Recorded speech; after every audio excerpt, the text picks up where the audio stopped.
ദേശീയ ദിനാഘോഷത്തോടനുബന്ധിച്ച് സൗദി അറേബ്യയിലെ എല്ലാ ഓഫീസുകൾക്കും വിദ്യാലയങ്ങൾക്കും 4 ദിവസത്തെ അവധി പ്രഖ്യാപിച്ചിരിക്കുകയാണ് അധികൃതർ.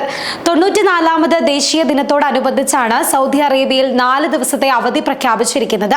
സർക്കാർ സ്വകാര്യ മേഖലകളിലെ മുഴുവൻ സ്ഥാപനങ്ങൾക്കും ഈ അവധി ബാധകമാണ്. വെള്ളിയാഴ്ചയും ശനിയാഴ്ചയും രാജ്യത്തെ ജീവനക്കാർക്ക് സാധാരണ വാരാന്ത്യമായതിനാൽ ദേശീയ ദിനത്തിനായി സെപ്റ്റംബർ 23 തിങ്കളാഴ്ചയും അധികമായി അവധി കണക്കാക്കുന്നതോടെ രാജ്യത്ത് 4 ദിവസത്തെ വാരാന്ത്യമായിരിക്കും ലഭിക്കുക.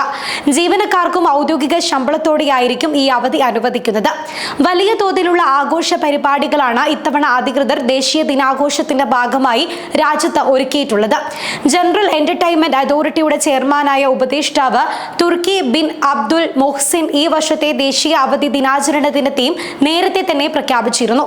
കഴിഞ്ഞ വർഷം മുതൽ നടപ്പിലാക്കിയ ഞങ്ങൾ സ്വപ്നം കാണുന്നു, ഞങ്ങൾ നേടിയെടുക്കുന്നു എന്ന തീം സൗദി വിഷൻ 2030മായി ബന്ധപ്പെട്ട സുപ്രധാന പദ്ധതികൾ എടുത്തു കാണിക്കുകയും വിവിധ മേഖലകളിൽ രാജ്യത്തിന്റെ പ്രധാന പങ്ക് പ്രദർശിപ്പിക്കുകയും ചെയ്യുന്നതാണ്. 94ാമത് ദേശീയ ദിനത്തിന് അംഗീകൃത തീം സ്വീകരിക്കാൻ എല്ലാ സർക്കാർ സ്വകാര്യ സ്ഥാപനങ്ങളോടും ജനറൽ എന്റർടൈൻമെന്റ് അതോറിറ്റി അഭ്യർത്ഥിച്ചിട്ടുണ്ട്.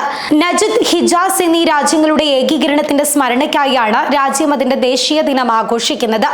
1932 രാഷ്ട്രങ്ങൾ ലയിച്ച സൗദി രാജ്യം രൂപീകരിക്കുകയായിരുന്നു.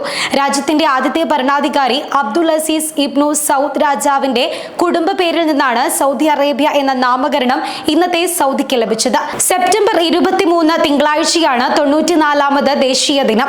20 വെള്ളിയാഴ്ച മുതൽ 23 തിങ്കൾ വരെയായിരിക്കും രാജ്യത്ത് അവധി നൽകുക. അതേസമയം ദേശീയ ദിനാഘോഷത്തോടനുബന്ധിച്ച് സൗദി അറേബ്യയിൽ വമ്പൻ ഡിസ്കൗണ്ട് ഒരുക്കാൻ കച്ചവട സ്ഥാപനങ്ങൾക്ക് അനുമതി നൽകിയിട്ടുണ്ട്.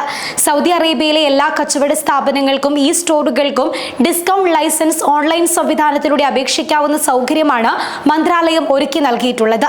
രാജ്യത്തെ സ്ഥാപനങ്ങൾക്ക് 1 വർഷം നിശ്ചയിച്ചിട്ടുള്ള പരമാവധി വിലക്കിഴിവ് ദിനങ്ങൾ കൂടാതെയാണ് ദേശീയ ദിനം പ്രമാണിച്ച് ഈ ഡിസ്കൗണ്ട് ദിനങ്ങൾ അനുവദിച്ചിരിക്കുന്നത്. ദേശീയ ദിന വിൽപ്പന സീസൺ ഈ മാസം 16 മുതൽ 30 വരെയാകുമെന്ന് മന്ത്രാലയത്തിന്റെ പ്രസ്താവനയിൽ വ്യക്തമാക്കിയിട്ടുണ്ട്. സ്ഥാപനങ്ങൾക്കും ഓൺലൈൻ സ്റ്റോറുകൾക്കും ഡിസ്കൗണ്ട് ലൈസൻസുകൾ എളുപ്പത്തിൽ നേടാനാകും.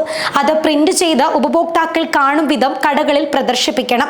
സ്ഥാപനങ്ങളിലും ഈ സ്റ്റോറുകളിലും വിലക്കിഴിവുകൾക്കായി 9 നിബന്ധനകൾ വാണിജ്യ മന്ത്രാലയം ഏർപ്പെടുത്തിയിട്ടുണ്ട്. ഡിസ്കൗണ്ട് ലൈസൻസ് നേടുക, അത് വ്യക്തമായി പ്രദർശിപ്പിക്കുക, വിലക്കിഴിവ് നൽകുന്ന ഉൽപ്പന്നങ്ങളിൽ പ്രൈസ് ടാഗ് ഘടിപ്പിക്കുക, വിലക്കിഴിവിന് മുൻപും ശേഷവും വിലകൾ മാറ്റി എഴുതുക, വിലക്കിഴിവിന്റെ സാധ്യത ഉപഭോക്താവിന് ലൈസൻസിലെ ബാർകോഡ് സ്കാൻ ചെയ്ത് മനസ്സിലാക്കാൻ സൗകര്യമൊരുക്കുക, വിലക്കിഴിവ് ഏർപ്പെടുത്തുമ്പോൾ തന്നെ യഥാർത്ഥ വിലകളിൽ കൃത്രിമം കാണിക്കരുത്, കിഴിവ് നിരക്കുകൾ ഉപഭോക്താവിന് വ്യക്തമായി കാണും വിധം പ്രദർശിപ്പിക്കണം, ഓഫർ കാലയളവിൽ എക്സ്ചേഞ്ച് റിട്ടേൺ പോളിസി ഉപഭോക്താവിനോട് വെളിപ്പെടുത്തണം, ഉൽപ്പന്നങ്ങൾക്കുള്ള വാറണ്ടി നിയമം പാലിക്കണം, ഇ കൊമേഴ്സ് പരസ്യ നിയന്ത്രണങ്ങൾ പാലിക്കുന്നതിനൊപ്പം ഉൽപ്പന്നം തിരഞ്ഞെടുക്കാനുള്ള അവകാശം ഉപഭോക്താവിന് ലഭ്യമാകണം എന്നിവയാണ് ഈ നിബന്ധനകളിൽ പറയുന്ന പ്രധാന കാര്യങ്ങൾ.